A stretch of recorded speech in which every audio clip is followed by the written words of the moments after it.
The dust devil spun across the cracked red earth like a ghost refusing to die, kicking up shards of sunlight that stunned Mateo's eyes. He leaned against the splintered fence post, hat tipped low, watching the last of his cattle, 3 bony heifers and a bull with a limp, shuffle toward the dry trough. The ranch had been his father's dream, his grandfather's legacy, and now it was a graveyard of promises. The bank letter in his pocket felt heavier than the rifle slung over his shoulder, 90 days until foreclosure.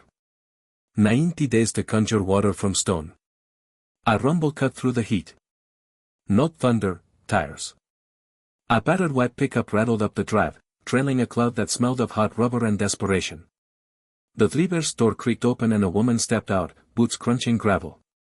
She was maybe 30, sun-browned, hair the color of mesquite bark twisted into a knot that looked held together by prayer. In her arms she cradled a child no older than 4, limp as a feed sack, cheeks flushed fever red. "Señor," she called, voice cracking like thin ice. "My son is burning up.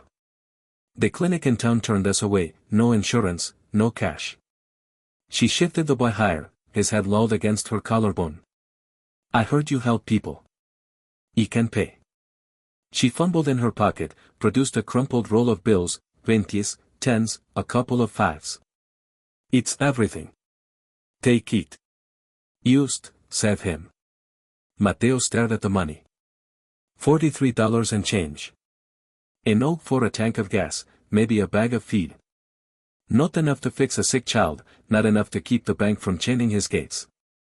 He opened his mouth to refuse. Kindness was a luxury he couldn't afford, when the boy whimpered, a sound like a calf separated from its mother. Something inside Mateo cracked open, raw and bleeding. "Get in the truck," he said. "We're going to Doc Ramirez. He owes me a favor." She hesitated, eyes wide. "But the money. Keep it. You need it for medicine." It was already moving, yanking open the passenger door. The woman climbed in, clutching her son. Mateo slid behind the wheel, the engine coughing to laugh like an old man clearing his throat. As they bounced down the rutted road, he caught her reflection in the rearview, tears cutting clean tracks through the dust on her cheeks. Doc Ramirez's clinic was a squat adobe building on the edge of town, paint peeling like sunburned skin. The waiting room smelled of bleach and desperation. Mateo barged past the receptionist, boots thudding on linoleum. "Ramirez.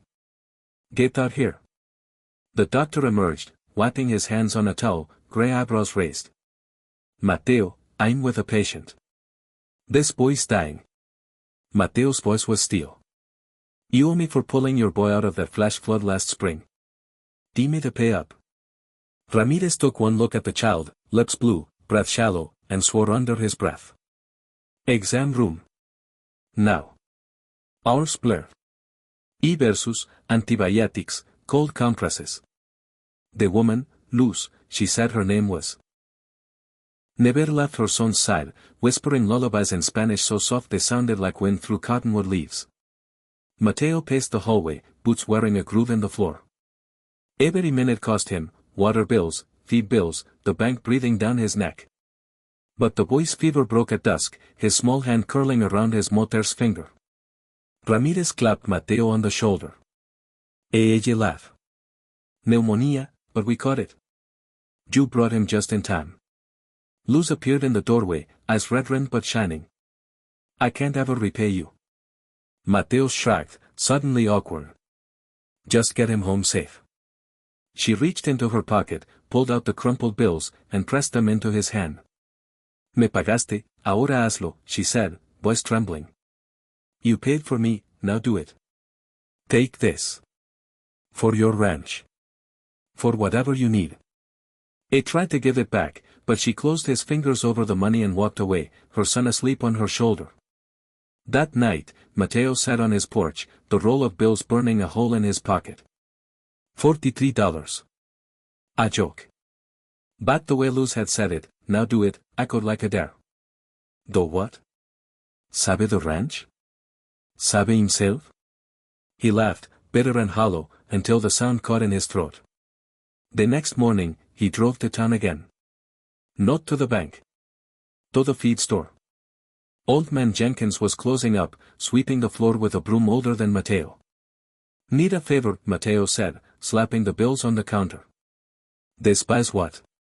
Jenkins had the money, then Mateo. Bag of layer pallets. Or half a bale of alfalfa. Take it. And spread the word, anyone short on cash, send, to my place. I'll barter labor for feed, fix fences for flour. Whatever they got. Jenkins quinted. You read broke as a church mouse, Mateo. That's this? Call it interest on a debt I can't repay. War traveled faster than wildfire in dry grass. By noon, a line formed at the ranch gate, single moms with toddlers, old widowers with shaky hands, teenagers whose parents worked double shifts. They brought what they had, eggs, tortillas, a rusted toolbox, a goat with a limp. Mateo took it all, trading sweat for survival. He worked from dawn past dusk, muscles screaming. He mended roofs with duct tape and prayer, hauled water in buckets when pipes burst, taught a 12-year-old how to castrate a pig without crying. The ranch didn't look safe, it looked like a refugee camp, but it hummed with life. Laughter echoed where only wind had whispered before. One evening, a storm rolled in, black clouds boiling over the mountains. Rain hadn't fallen in 18 months, the arroyos were graves of dust. Mateo stood in the corral, arms outstretched, daring the sky to prove him wrong. Lightning cracked. Thunder answered. And then, the first drop. Cold, fat, impossible. It hit his cheek like a tear from God. Then another. And another. The sky opened, a torrent that turned the earth to mud and the mud to rivers. The community gathered under the leaking barn roof, soaked and shouting. Someone started singing, an old corrido about rain and redemption. Luz was there, her son on her hip, both of them laughing as water dripped from their eyelashes. She found Mateo in the chaos, pressed something into his hand. A single silver dollar, worn smooth. For the next one, she said. So you remember, you paid for me, now do it. Keep paying it forward. He turned the coin over. On one side, liberty. On the other, an eagle, wings spread wide. He slipped it into his pocket where the crumpled bills had been. The bank letter came due. The suit from corporate stood on the porch, clipboard in hand, ready to foreclose. Mateo met him with a grin and a ledger thicker than a Bible. Every egg, every hour of labor, every miracle accounted for. The community had paid the mortgage in installments of human kindness. The suit left with his tail between his legs and a dozen fresh tamales for the road. Years later, travelers on the old highway spoke of a ranch where the gate was always open, where coffee was hot and stories were free. They said if you arrived broken, you left whole. And if you looked close, you'd see a silver dollar nailed above the door, catching sunlight like a promise. Mateo never got rich. The ranch stayed modest, the cattle thin. But every time a stranger rolled up dusty and desperate, he heard Luz's voice in the wind, "Me pagaste, ahora hazlo." You paid for me, now do it. And he did. Again and again, until the chain of kindness stretched further than any fence he could build, binding hearts across the arid miles. The boy who they once burned with fever grew tall and strong, riding beside Mateo, learning to mend what was broken. And on quiet nights, when the stars pressed close, Mateo would touch the silver dollar and feel the tremble, not of fear, but of a world shifting, wildly, wonderfully alive. Because one act, small as $43, had bought more than a life. It had bought a legacy. And legacies, like rain in the desert, have a way of falling when you least expect it, fierce, cleansing, and forever.